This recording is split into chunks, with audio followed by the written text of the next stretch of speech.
कहानी की शुरुआत में हम मॉरिस नाम के एक शातिर चोर को देखते हैं जिसे बैंक से चोरी के केस में पुलिस ने पकड़कर उम्र भर की कैद के लिए दुनिया की सबसे सिक्योर जेल अल्काट्राज में कैद करने के लिए ले जा रहे होते हैं। अल्काट्राज एक ऐसी जेल है जिसे समंदर के बीच एक छोटे से आइलैंड पर बनाया गया है, यानी अगर कोई कैदी जेल तोड़कर बाहर भी आता है तब भी वो भाग नहीं सकता क्योंकि आगे उसका रास्ता पानी रोक लेता है। इसीलिए इस जेल को दुनिया का सबसे सिक्योर जेल का दर्जा हासिल था। यहाँ सिर्फ दुनिया के टॉप क्रिमिनल्स को रखा जाता, लेकिन जल्द ही इस जेल का रुतबा मिट्टी में मिलने वाला था क्योंकि अब इस जेल में एंट्री हो चुकी थी फ्रैंक मॉरिस नाम के एक शातिर चोर की, जो पहले भी कई बार जेल तोड़कर भाग चुका है। लेकिन इस बार मॉरिस थोड़ा घबरा गया क्योंकि ये जेल बहुत ही ज्यादा सिक्योर थी। मगर मॉरिस को यहाँ अपनी पूरी जिंदगी बिल्कुल भी नहीं बितानी थी। वो जल्द से जल्द इस जेल से भागना चाहता था। जेल में एंटर होते ही मॉरिस भाग जाने का सोचने लगा। मॉरिस को सर से पांव तक फुल चेकिंग करके उसे एक सेल में लॉक किया जाता है। एक गार्ड आकर मॉरिस से कहता है, वेलकम टू अल्काट्राज, और यहाँ से होती है असली कहानी शुरू। तभी अचानक एक बेल बजती है और सभी सेल के गेट्स ऑटोमेटिकली खुल जाते हैं। अफसर कैदियों को बाहर बुलाते हैं। इस जेल का डिसिप्लिन भी बहुत सख्त है। कैदियों को साफ सफाई और अपने टाइम पर सेल में जाने के रूल्स को फॉलो करना होता है। सब एक जैसा यूनिफॉर्म पहनकर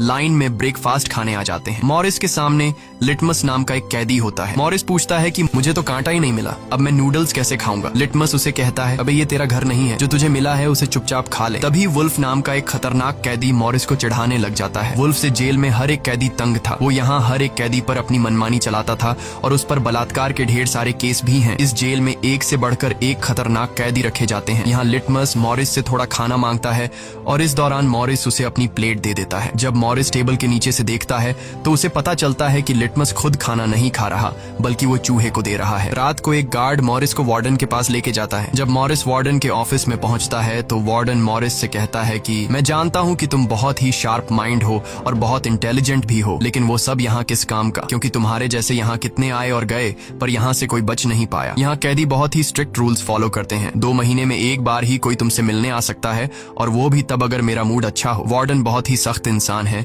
जो जरा सी गलती पर भी कैदियों को बहुत ही स्ट्रिक्ट पनिशमेंट देता है। वार्डन कहता है, यहाँ से भागने का सोचना भी मत, नहीं तो तुम्हारे टुकड़े टुकड़े कर दिए जाएंगे। जिस पर मॉरिस जवाब देता है, नहीं सर, आपके होते हुए यहाँ से कौन भागने का सोच सकता है। लेकिन असल में पहले दिन से ही मॉरिस के दिमाग में यहाँ से भागने की प्लानिंग शुरू हो चुकी थी। इस दौरान मॉरिस मौका देखते ही वार्डन का नेल कटर चुरा लेता है, जो वैसे तो बहुत ही छोटी सी चीज थी, पर मॉरिस को पता था कि अल्काट्राज जैसे जेल में इस छोटे से नेल कटर से भी बहुत बड़ा काम लिया जा सकता है। मॉरिस वापस सेल में आते ही इस नेल कटर को बाइबल में छुपा देता है। अगले दिन बाथरूम में वुल्फ फिर मॉरिस को परेशान करने लगता है, पर इस बार मॉरिस उसे छोड़ने वाला नहीं था। अब मॉरिस अपना असली रूप दिखाता है और उसे पकड़कर उसकी खूब धुलाई करता है। वुल्फ को पीटने के बाद अब मॉरिस का पूरे जेल में एक अलग रुतबा बन गया। हर कोई मॉरिस से डरने लगा। इसके बाद मॉरिस को लाइब्रेरी में काम दिया जाता है। वहाँ इंग्लिश नाम के एक आदमी से उसकी मुलाकात हो जाती है। वो इस जेल का सीनियर कैदी है। इंग्लिश को भी 2 आदमियों के कत्ल की वजह से उम्र भर की कैद सुनाई गई थी। उसने इस जेल में अपनी आधी जिंदगी गुजार दी थी। वो इस जेल के चप्पे चप्पे से वाकिफ है। उसे जेल की हर बात की खबर रहती है। उसे यह भी पता होता है कि आज सुबह मॉरिस और वुल्फ की लड़ाई हुई थी। वो मॉरिस को कुछ किताबें देता है जिन्हें मॉरिस को हर एक कैदी के सेल में पहुंचाना होता है। अगले सीन में खुले जगह को दिखाते हैं जहाँ कैदी कोई न कोई गेम खेल रहे होते हैं। तभी वो डॉक नाम का एक आर्टिस्ट से मिलता है जो खुद की पेंटिंग बना रहा होता है। डॉक एकदम सीधा साधा और डिसेंट इंसान है जो कई सालों से यहाँ सजा काट रहा है। उसे पेंटिंग करने का बहुत ही शौक था और अपना ज्यादातर वक्त वो पेंटिंग में ही लगाता। डॉक का कहना था कि अल्काट्राज जैसी जेल में कोई भी पागल हो सकता है, पर उसकी पेंटिंग की वजह से अब तक उसका दिमाग नॉर्मली चल रहा है। मॉरिस डॉक से पूछता है कि इस पेंटिंग में ये फूल क्यों बना के रखा हुआ है, तुम्हारी शर्ट में ऐसा तो कुछ नहीं। डॉक कहता है कि यह मेरी खुशी है जो सिर्फ पेंटिंग में है, मेरे मन में नहीं। उसके बाद मॉरिस जब अपने दाएं तरफ देखता है तो उसे ऊपर इंग्लिश दिखाई देता है। मॉरिस इंग्लिश की तरफ जाता है। जब मॉरिस उसके करीब जाता है तो उसके चेले मॉरिस को रोक देते हैं। तब इंग्लिश इशारा करता है कि अपना ही आदमी है, आने दो। मॉरिस उसके पास जाकर बैठ जाता है और तुरंत अपने दिल की बात छेड़ देता है। मॉरिस उससे कहता है कि यहाँ से बचने में आप मेरी मदद करेंगे। ये बात सुनकर इंग्लिश तो हंस पड़ता है। देखो बेटा, ये महज सिर्फ जेल नहीं है, ये हम सबकी कब्र है। यहाँ से निकलना है तो पहले हमें मरना पड़ेगा, तब जाके हमारी डेड बॉडी यहाँ से कब्रिस्तान तक पहुँच पाएगी। चलो मान भी लो कि तुम इन बड़ी दीवारों पर चढ़ भी गए और उसके बाद खतरनाक फोर्सेस को क्रॉस भी कर लिया और किसी जादुई शक्ति से तुम यहाँ के सैकड़ों गार्ड से बचकर जेल से बाहर भी निकल जाओ, तब भी यहाँ से भाग नहीं पाओगे क्योंकि आगे तुम्हारा रास्ता समुंदर रोक लेगा। इसलिए टाइम बर्बाद मत करो और चुपचाप सजा काट लो, कम से कम जिंदा तो बचे रहोगे। लेकिन मॉरिस अपने इरादे का पक्का था। वो हर हाल में इस जेल से भागना चाहता था। उस रात एक अफसर मॉरिस को बताता है कि तुम्हें कल से कारपेंट्री का काम दिया गया है, 1 घंटे का 50 सेंट्स दिहाड़ी भी दी जाएगी। मॉरिस फौरन इस काम के लिए राजी हुआ क्योंकि उसे लगा कि वहाँ उसे कोई ऐसा औजार मिल सकता है जिससे उसके भागने में काम आ सकता है। अगले दिन मॉरिस लिटमस से यहाँ से बचने का रास्ता पूछता है। लिटमस कहता है, अरे ये तो बहुत ही आसान है, हर सेल में एक एयर वेंट होता है, उसके जरिए तुम छत पर पहुंच सकते हो, वहाँ से शायद तुम बच पाओ। और मॉरिस की बातों पर मुस्कुराते हुए वहाँ से चला जाता है। तब डॉक मॉरिस को खबरदार कर देता है कि वुल्फ तुम्हारी तरफ आ रहा है। तभी वुल्फ मॉरिस पर चाकू से वार करने आता है। मॉरिस अपना कोट हाथ में लपेट कर उसके साथ लड़ने लग जाता है। इतने में एक गार्ड उसे रोकने आता है तो वुल्फ गार्ड पर भी चाकू से वार कर देता है। अब मामला बिगड़ जाता है और वॉच टावर का गार्ड शूट करने लगता है। तब जाकर मॉरिस और वुल्फ लड़ना बंद करते हैं। मॉरिस को पता नहीं था कि वॉच टावर पर भी एक गार्ड है। वो अब एक एक करके इस जेल की हर बात को नोटिस करने लग जाता है। मॉरिस और वुल्फ को गार्ड्स डी ब्लॉक में ले जाते हैं, जहाँ रात भर कैदियों को अंधेरे में रखकर टॉर्चर किया जाता है। ये एक ऐसा सेल था जहाँ कोई भी कैदी नहीं जाना चाहता था। जाने से पहले वुल्फ मॉरिस को धमकाता है कि बेटा, तेरी मौत तो मेरे हाथों होगी। उस रात मॉरिस को तरह तरह के टॉर्चर्स सहने पड़ जाते हैं, जिससे उसकी हालत काफी खराब हो जाती है। 2 हफ्ते तक इस अंधेरे वाले सेल में रहने के बाद उसे वापस उसके सेल में लेके आते हैं, जहां लिटमस अपने पालतू चूहे से मॉरिस को एक नोट भेजता है जिसमें लिखा होता है, वेलकम बैक मॉरिस। एक दिन चार्ली नाम का एक नया कैदी आता है जिसे मॉरिस के पास वाले सेल में रखा जाता है। मॉरिस और चार्ली में जल्दी दोस्ती हो जाती है। मॉरिस फिर उसे अपने दूसरे दोस्तों से भी मिलवाता है। उसी समय वार्डन बिना किसी को बताए हर एक कैदी के सेल को चेक करता है। जब वो डॉग के सेल में जाता है तो डॉग के सेल में उसके बनाए हुए कई पेंटिंग्स होते हैं। वार्डन हैरान रह जाता है कि दिन ब दिन उसकी पेंटिंग तो बढ़ती जा रही है। डॉग ने वार्डन की पेंटिंग भी बना के रखी होती है। उसे देखकर वार्डन मुस्कुराने लग जाता है, लेकिन पता नहीं क्यों अगले दिन वार्डन डॉग के सेल में बनाई गई सभी पेंटिंग्स को बाहर फेंकने का गार्ड्स को ऑर्डर देता है। वार्डन के इस फैसले ने डॉग को अंदर से पूरी तरह तोड़ दिया, क्योंकि डॉग सिर्फ अपनी पेंटिंग के ही सहारे जिंदा था। वह अपने हर एक बनाए हुए पेंटिंग से बहुत प्यार करता था, क्योंकि यहाँ उसकी सिर्फ एक ही खुशी थी और वो भी उस बेचारे से छीन ली गई। मॉरिस उसे समझाता है कि कोई बात नहीं, वो सिर्फ पेंटिंग ही तो थी, तुम और भी बना सकते हो। लेकिन डॉग इस सदमे से बाहर नहीं आ पा रहा था। अगले दिन उसे देखकर मॉरिस गार्ड से कहता है कि प्लीज डॉग पर नजर रखिए, वो बहुत ही परेशान दिख रहा है, कहीं वो खुद को नुकसान न पहुंचा ले। फिर गार्ड मॉरिस को कहता है, तुम अपने काम से काम रखो। डॉग को भी मॉरिस के साथ कारपेंटर का काम दिया जाता है। तभी डॉग छुपकर मॉरिस की जेब में कुछ रख देता है। उसके बाद वो एक गार्ड को बुलाता है और कारपेंटरी के लिए दी गई कुल्हाड़ी से अपनी 3 उंगलियां काट लेता है और कहता है कि जिन उंगलियों से मैं पेंट नहीं कर सकता उनकी मुझे जरूरत नहीं है। यह कहकर वो चिल्लाने लग जाता है। तब गार्ड उसे पकड़ कर ले जाते हैं। मॉरिस देखता है कि डॉग ने उसके कोट में वही फूल डाल दिया है जिससे उसने अपनी पेंटिंग बनाई थी। शायद वो मॉरिस को बताना चाहता है कि इन लोगों ने मेरी खुशी मुझसे छीन ली। मॉरिस डॉग की कटी हुई उंगलियां उठाकर एक डिब्बे में डालता है और गार्ड को देखकर कहता है कि जाओ अपने वार्डन को दे दो, वो इसे देखकर बहुत खुश होगा। अगले दिन मॉरिस अपने सेल में बैठा होता है। तभी वो देखता है कि एक कॉकरोच एयर वेंट के अंदर जा रहा है, जिससे उसे अंदाजा हो जाता है कि यहाँ से बाहर जाने का कोई रास्ता जरूर होगा। इतने में इंग्लिश आकर बताता है कि डॉग ने खुद की उंगलियां इसलिए काटी क्योंकि उसे पेंटिंग करने की परमिशन रद्द कर दी गई थी, इसीलिए उसने तंग होकर अपनी उंगलियां काट ली। यह जानकर मॉरिस को बहुत गुस्सा आता है। अगले दिन डाइनिंग हॉल में वार्डन मॉरिस से पूछता है कि तुम इस डॉग को इतना सपोर्ट क्यों कर रहे हो। वह कहता है ऐसा कुछ नहीं है। ये कहकर मॉरिस वापस टेबल पर जाकर बैठ जाता है। वहाँ उसकी मुलाकात 2 भाइयों जॉन और क्लैरेंस से होती है, पर मॉरिस उनसे ऐसे बात करता है जैसे वह उन्हें पहले से जानता हो। जॉन और क्लैरेंस दरअसल ये दोनों किसी और जेल में मॉरिस के गैंग में थे। जॉन को अब जेल से भागने का काम आसान लगने लगा, क्योंकि ये दोनों भाई मॉरिस की तरह शार्प माइंड थे और अब ये तीनों जेल से भागने की प्लानिंग करने लगे। दोपहर को चार्ली की गर्लफ्रेंड उससे मिलने आती है। दूसरी तरफ इंग्लिश की बेटी उससे मिलने आई होती है। इंग्लिश अपनी बेटी को देखते ही उसकी आंखों में आंसू आ जाते हैं, क्योंकि उसकी बेटी उसकी गैर मौजूदगी में काफी बड़ी हो चुकी थी और इंग्लिश को अपनी बेटी का बचपन न देख पाने का बहुत अफसोस था। दूसरी तरफ चार्ली को उसकी वाइफ बताती है कि तुम्हारी माँ बहुत बीमार है और डॉक्टर कहते हैं कि वह 1-2 महीनों से ज्यादा नहीं बच पाएंगी। ये बात सुनकर अब चार्ली भी अल्काट्राज से भागने का सोचने लगता है और इतने में गार्ड आकर कहता है कि बात करने का समय खत्म हो चुका है। अब चार्ली बहुत परेशान होता है। वह उस रात मॉरिस से कहता है कि अगर तुम यहाँ से भागने का प्लान बनाओ तो मुझे भी शामिल कर लेना। अगले दिन मॉरिस, चार्ली, जॉन और क्लैरेंस की मीटिंग होती है। तब मॉरिस उन्हें बताता है कि हर सेल का एयर वेंट ऊपर छत पर खुलता है और दूसरी बात ये कि ये जगह खारे पानी से भरे समुद्र के बीच है, जिसकी वजह से दीवारें कमजोर हो गई हैं। मेरे पास एक नेल कटर है और मैंने खुदाई पहले से शुरू भी कर दी है। अगर मैं थोड़ा थोड़ा करके खोदूं और एक छोटा सा टनल बनाकर छत पर पहुंच जाऊं तो इस इस जगह की जांच करने के बाद पता चल जाएगा कि यहाँ से कैसे भागा जा सकता है। जॉन पूछता है कि रात को अगर गार्ड्स को पता चल गया कि तुम अपने सेल में नहीं हो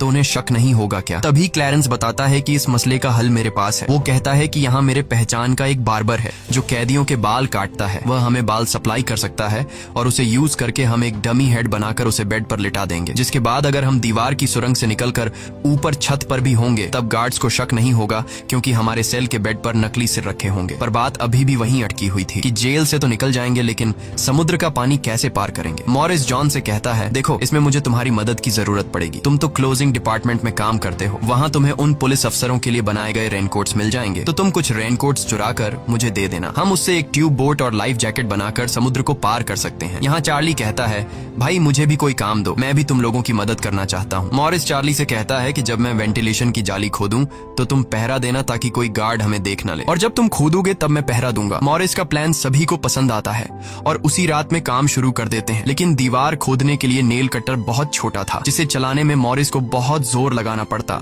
और मॉरिस को दीवार खोदने में काफी मुश्किल हो रही थी। उसके हाथ में कहीं छोटे भी आई, लेकिन वो धीरे धीरे उस होल को खोदने लगता है। अगले दिन वो खाने के टेबल पर अपने दोस्तों से कहता है कि मुझे खुदाई के लिए एक बड़े औजार की जरूरत है, नेल कटर से दीवार खुरेदना बहुत मुश्किल हो रहा है। तभी मॉरिस ने अपने हाथ में चम्मच को देखते हुए उसके दिमाग में एक आइडिया आया। वो जानबूझकर चम्मच को अपने जूते पर घिसकर उसे गंदा कर देता है। उसके बाद मॉरिस ने गार्ड को बुलाया और कहा कि ये चम्मच गंदा है, मुझे दूसरा चम्मच दो। बाकी लोगों ने भी गार्ड से उनका चम्मच बदलने की रिक्वेस्ट की। गार्ड को इसमें कोई गड़बड़ नहीं लगी और उसने फौरन चम्मच बदलने की इजाजत दे दी, जिसके बाद वह सीधा टेबल की तरफ बढ़ता है जहां एक और सिक्योरिटी गार्ड सीट पर बैठा होता है। पर जैसे ही वह टेबल पर रखे हुए चम्मच बदलने लगता है तो जॉन ने वहां मौजूद गार्ड को बातों में उलझा लिया, जिसका फायदा उठाते हुए मॉरिस ने एक के बजाय 2 चम्मच उठा लिए और एक को जेब में छुपाकर रख दिया, जिसके बाद वह सीधा अपने सेल में चला जाता है।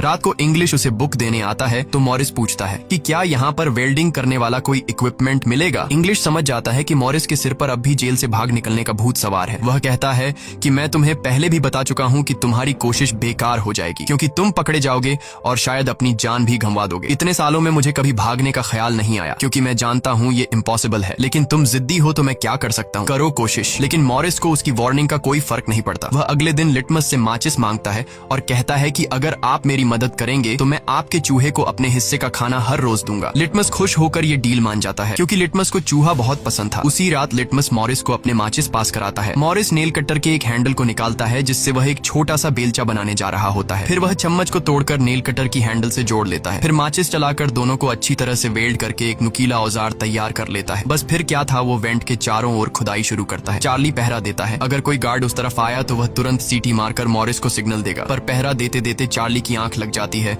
और तभी वहां पर एक गार्ड आता है। पर खुशकिस्मती से ऐन वक्त पर इंग्लिश ने बीच में आकर उस गार्ड का ध्यान भटकाया और दूसरी तरफ इंग्लिश की बातचीत सुनते हुए चार्ली की भी आंख खुल गई, लेकिन टेंशन में वह सीटी भी नहीं मार पाता। जिसके बाद वह कोई चीज गिरा देता है तो मॉरिस उसका इशारा समझकर वेंट को कवर करके बेड पर लेट जाता है। गार्ड पूछता है कि यहाँ कुछ जलने की स्मेल आ रही है। मॉरिस कहता है, सर आपके रहते मजाल है कि कोई स्मोक करेगा, मुझे तो कोई बू नहीं आ रही है। उस गार्ड को भी ठंडक पहुंचती कि चलो कोई तो मेरी कदर करता है। उसके जाते ही मॉरिस वेंट के चारों ओर कंक्रीट निकाल देता है, लेकिन वो देखता है कि वेंटिलेशन जाली के साथ पेच भी घुसे गए हैं, जिसे काटने के लिए कोई शार्प औजार लगेगा। इस दौरान मॉरिस को जब भी बाहर जाने का मौका मिलता तब वह ग्रिल से निकली हुई सीमेंट को चुपचाप बाहर गिरा देता। अगले दिन कारपेंटर का काम करते हुए वह एक मेटल उठा लेता है जो चाकू की तरह शार्प है, लेकिन चार्ली उसे कहता है कि मेटल डिटेक्टर से बचकर तुम्हें इसे बाहर कैसे लेके जाओगे। मॉरिस बहुत ही कॉन्फिडेंस से कहता है कि वो सब मैं देख लूंगा। जब मॉरिस बाहर जाता है तो दरवाजे पर मेटल डिटेक्टर बजने लगता है। दरअसल मॉरिस मेटल को हाथ में उठा लाया था। गार्ड पूछता है कि ये क्यों लेके जा रहे हो। मॉरिस कहता है, सर वो मैंने सोचा कि कपड़े टांगने के लिए इसे यूज करूंगा। गार्ड कहता है, ज्यादा होशियार मत बनो और वो मुझे दे दो। ये कहकर गार्ड वो मेटल उससे ले लेता है और मॉरिस को पूरी तरह चेक करके जाने देता है, लेकिन अपना हीरो तो हीरो है। दरअसल उसने 2 मेटल चुराए थे, एक हाथ में लाया था और दूसरा शूज में छुपा के रखा हुआ था। उस शार्प मेटल से वह ग्रिल को काट लेता है। अब बारी आती है गार्ड्स को चकमा देने के लिए नकली सिर बनाने का, जिसके लिए ये चारों अपनी जिम्मेदारी का काम करते हैं। चार्ली गार्ड से थोड़ा पेंट मंगवाता है। वो गार्ड से कहता है कि मुझे आर्ट बनाने का शौक है। गार्ड भी इनकार नहीं करता और पेंट उसको ला कर दे देता है। मॉरिस उस होल से निकाले गए कंक्रीट को पीसकर एक पाउडर बनाता है। जॉन नाई की दुकान से बाल इकट्ठा करके लाता है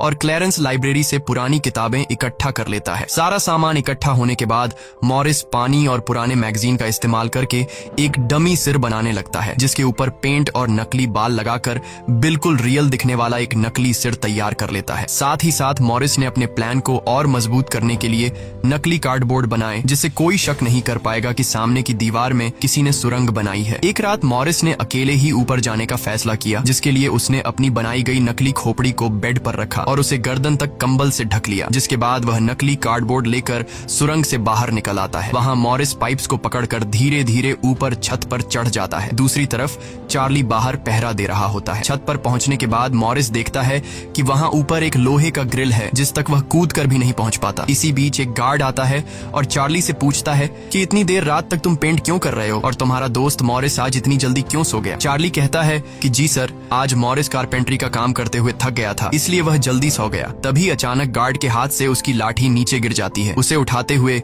वो देखता है कि मॉरिस के बाल बहुत अजीब दिख रहे हैं। अब चार्ली डर के मारे कांपने लगता है कि आज तो काम से गए। गार्ड मॉरिस के सेल के अंदर हाथ घुसाकर उसके बाल टच करता है तो मॉरिस पूछता है, क्या हुआ सर, मेरे बाल इतने खूबसूरत हैं क्या। लकीली एन वक्त पर मॉरिस नीचे आकर वहाँ लेट गया था। अगले दिन मॉरिस अपने साथियों को बताता है कि छत पर एक रास्ता है, लेकिन उसे एक ग्रिल से बांध के रखा हुआ है और वह ग्रिल बहुत ऊंचाई पर है। मुझे एक और साथी की मदद चाहिए। तब जॉन कहता है कि मैंने अपना वेंट पूरी तरह खोद दिया है, आज रात मैं भी वहाँ पहुँच जाऊंगा, दोनों मिलकर ग्रिल को खोलेंगे। उसी रात मॉरिस और जॉन अपने वेंट्स के जरिए छत पर पहुँच जाते हैं। जॉन मॉरिस को उठाता है और मॉरिस ग्रिल को पकड़ लेता है। जॉन देखता है कि यह लोहे का ग्रिल बहुत ही मजबूत है और उसे पूरी तरह से वेल्ड किया गया है। उसे निकालने का एक ही रास्ता है और वह है इसे ड्रिल मशीन से काटना। अगले दिन म्यूजिक क्लास में सभी अपनी अपनी मर्जी का इंस्ट्रूमेंट बजा रहे होते हैं। तभी मॉरिस की नजर वहां रखे एक छोटे से पंखे पर पड़ती है, जिसे देखकर मॉरिस को लगता है कि वह इस पर काम करके एक ड्रिल मशीन बना सकता है, जिसके लिए वह चार्ली से कहता है कि तुम किसी तरह करके इस पंखे को यहाँ से छुपा लो। चार्ली बड़ी आसानी से इस छोटे से पंखे को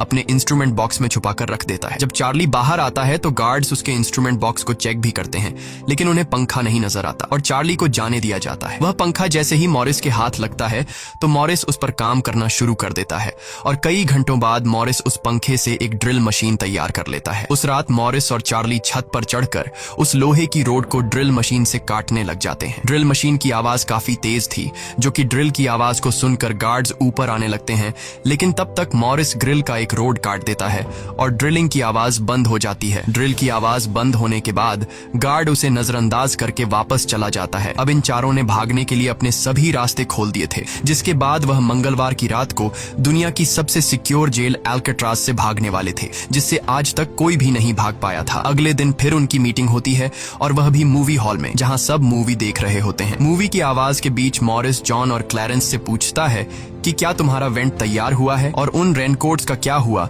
जिससे हम ट्यूब बोट्स और लाइफ जैकेट्स बनाने वाले थे। वह बताते हैं कि सब तैयार है, हमारा डमी सिर भी एकदम रेडी है, बस बच निकलने की देरी है। अगली सुबह नाश्ते के दौरान मॉरिस ने डॉक की दिए हुए फूल को टेबल पर रखा। वार्डन ने जब इस फूल को देखा तो वार्डर उनकी टेबल पर आकर वहाँ रखे हुए फूल को मसल देता है। ये देखकर लिटमस को बहुत गुस्सा आता है, क्योंकि ये फूल डॉक का फेवरेट था और डॉक मर चुका था। लिटमस तो गुस्से में उस पर हमला करता है कि एक तो तुमने डॉक को मार दिया और दूसरी तरफ तुम उसकी दी गई एक छोटी सी निशानी को भी नहीं छोड़ रहे हो। लेकिन जैसे ही वह वार्डन पर हमला करता है, उसे अचानक हार्ट अटैक आ जाता है और वह नीचे गिर पड़ता है। मॉरिस को वार्डन पर बहुत गुस्सा आता है और चारों उसी रात बच निकलने का फैसला करते हैं। मॉरिस आधी रात का इंतजार कर रहा होता है ताकि गार्ड्स का पहरा जरा कमजोर हो जाए तो हम आसानी से बच निकल पाएंगे। तभी मॉरिस के सेल में इंग्लिश उसे कुछ बुक्स देता है तो मॉरिस कहता है कि आखिरी बार तुमसे हाथ मिलाना चाहता हूँ। इंग्लिश समझ जाता है कि मॉरिस ने यहाँ से बचने का पक्का प्लान बना लिया है। वह चुपचाप यहाँ से चला जाता है, लेकिन फिर जो होता है वह मॉरिस ने बिल्कुल भी नहीं सोचा था। वार्डन अचानक उसके सेल को चेक करने आता है, जैसे वार्डन को किसी ने उसके प्लान के बारे में बता दिया हो। मॉरिस बहुत ज्यादा घबरा जाता है, क्योंकि इतने महीनों की मेहनत के बाद उसकी मेहनत पर पानी फिरने वाला था। वार्डन ने मॉरिस के सेल के हर एक कोने को चेक करने का हुक्म दिया। गार्ड मॉरिस के सेल की हर एक चीज को चेक करता है, लेकिन मॉरिस कोई आम कैदी नहीं था कि उसने कोई छोटा मोटा प्लान बनाया था, बल्कि उसने एकदम साफ और परफेक्ट प्लान बनाया था, जिसे वार्डन तो क्या बल्कि वार्डन का दादा भी नहीं पकड़ सकता था। यहाँ तक कि गार्ड ने जब खास उस जगह से सूटकेस हटाया जहां मॉरिस ने सुरंग करके भागने का रास्ता बनाया था, तो वहां भी मॉरिस नहीं पकड़ा गया, क्योंकि उसने पहले से ही एक नकली कार्डबोर्ड बनाकर दीवार में बिल्कुल बारीकी से फिट कर लिया था। जब वहां कुछ नहीं मिलता तो वार्डन और गार्ड चले जाते हैं, लेकिन गार्ड बताता है कि मॉरिस और चार्ली रात भर बातें करते रहते हैं, मुझे तो दाल में कुछ काला लग रहा है। वार्डन कहता है ठीक है, कल तुम मॉरिस का सेल चेंज कर दो, जिससे वो दोनों न साथ रहेंगे और न ही बात कर पाएंगे। अगले दिन ब्रेकफास्ट के टाइम पर वुल्फ मॉरिस को फिर धमकाता है और मॉरिस से कहता है कि आज रात तुम्हारी आखिरी रात होगी। मॉरिस अपने साथियों से कहता है कि यह गधा ठीक कह रहा है, आज रात यहाँ मेरी आखिरी रात ही होगी। लेकिन दोपहर को ही वुल्फ मॉरिस पर चाकू से वार करने जाता है। तभी इंग्लिश बीच में आकर वुल्फ को पकड़ लेता है। दरअसल इंग्लिश भी मॉरिस की मदद करना चाहता है, वह कामयाब हो या ना हो, लेकिन इंग्लिश मॉरिस के काम में मदद करना चाहता है। उस रात मॉरिस, जॉन, क्लैरेंस और चार्ली ने अपने अपने वेंट के रास्ते से निकलकर ऊपर छत पर मिलने का फैसला किया। यहाँ तो चार्ली अपने साथियों के साथ भागने के लिए राजी हो जाता है, लेकिन फिर जैसे ही वह सेल में पहुंचता है तो उसे घबराहट होने लगती है। सेल में अकेला बैठकर उसने प्लान में शामिल न होने का फैसला किया और उसके बाकी 3 साथी अपने अपने वेंट के रास्ते से निकलकर ऊपर छत तक पहुंच जाते हैं। वह तीनों काफी देर तक चार्ली का इंतजार करते हैं, लेकिन काफी टाइम गुजरने के बाद जब उन्हें लगता है कि चार्ली नहीं आएगा तो वह चार्ली को छोड़कर निकलने का फैसला कर लेते हैं। वह तीनों अपने प्लान के मुताबिक आगे बढ़ने लगे, लेकिन इधर चार्ली की आंखों के सामने उसकी आजादी का सपना दूर होता जा रहा था। वह तीनों धीरे धीरे सर्चलाइट से छुपकर भागने लगे।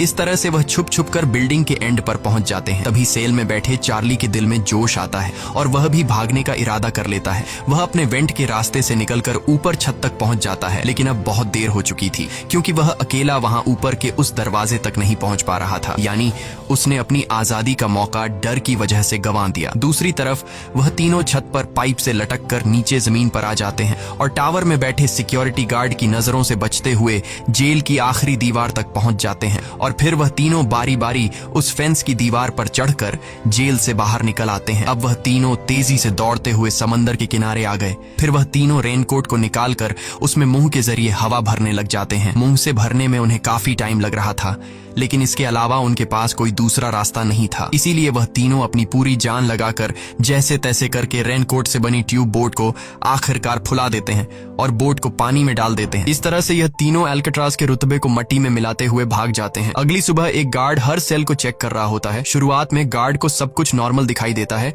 लेकिन जब वो चार्ली के पास पहुंचते हैं तो चार्ली अपने सेल में भूत की तरह खड़ा होता है और दिल ही दिल में खुद को ताने दे रहा होता है कि काश कल रात को थोड़ा सा हिम्मत जुटा लेता तो शायद बाकी लोगों के साथ बच निकल जाता। गार्ड पूछता है कि तुम्हारा दोस्त यह इतनी देर तक क्यों सो रहा है। यह कहकर वो मॉरिस के सेल में जाकर उसे आवाज देता है, लेकिन मॉरिस की तरफ से कोई जवाब नहीं मिलता तो गार्ड को गुस्सा आता है और वो सेल खोलकर उसे बालों से पकड़कर उठाने की कोशिश करता है। लेकिन जब गार्ड उसे जोर से ऊपर की तरफ खींचता है तो सिर नीचे गिर जाता है। यह देखकर गार्ड के पैरों तले जमीन ही खिसक गई, क्योंकि मॉरिस अब सेल में नहीं बल्कि बाहरी दुनिया के मजे ले रहा है। बेड पर तो उसने अपना डमी हेड छोड़ दिया था, जिसके बाद पूरे अल्काट्राज में सायरन बजने लग जाते हैं। पूरे जेल में यह बात फैल गई कि जेल से कुछ कैदी भाग चुके हैं, जिसके बाद वार्डन जेल के चप्पे चप्पे में उन तीनों को ढूंढने लगता है। जब वो तीनों जेल के अंदर नहीं मिलते तो वार्डन समुद्र में एक सर्च ऑपरेशन चलाता है। वार्डन को यकीन नहीं होता कि वो तीनों बच निकल गए। उसे लगता है कि जरूर तीनों पानी में मरे होंगे, पर अंदर ही अंदर वार्डन जानता था कि वो तीनों बहुत ही स्ट्रांग थे। उन तीनों ने समुद्र के पानी को पार करके अब आजादी का सांस ले रहे होंगे। वार्डन से हेडक्वार्टर के अफसर सवाल पे सवाल उठा रहे होते हैं, तुम क्या सो रहे थे जब वो तीनों बच निकले। वार्डन बहुत ही टेंशन में होता है, लेकिन तभी वहां पर वार्डन को डॉग का वही फेवरेट फूल मिलता है। इसका मतलब ये था कि मॉरिस वार्डन से डॉग का बदला भी लेना चाहता था। तब सर्च टीम का हेड आकर बताता है कि सर, हर तरफ सर्च हो चुका है, लेकिन उनकी बॉडीज नहीं मिली। अब वार्डन अपनी नौकरी और खुद की इमेज बचाने के लिए उसे कहता है कि जैसा मैं कहता हूँ वैसे रिपोर्ट लिखो कि उन तीनों ने बचने की कोशिश की, लेकिन वो तीनों पानी में डूबकर मर गए। लेकिन वॉल्टन की इस बात पर किसी को भी भरोसा नहीं हुआ, जिसके बाद मॉरिस अल्काट्राज जेल तोड़ने से पूरी दुनिया में जीनियस के नाम से मशहूर हुआ। इस घटना के 1 साल के बाद अल्काट्राज जेल को बंद कर दिया गया, क्योंकि अब इसकी कोई गारंटी नहीं थी कि यहाँ से कोई बच नहीं सकता। इस तरह से सच्ची कहानी पर बनाई गई ये फिल्म खत्म हो जाती है। अगर वीडियो आपको अच्छी लगी हो तो हमारे चैनल को सब्सक्राइब और वीडियो को लाइक जरूर कीजिएगा।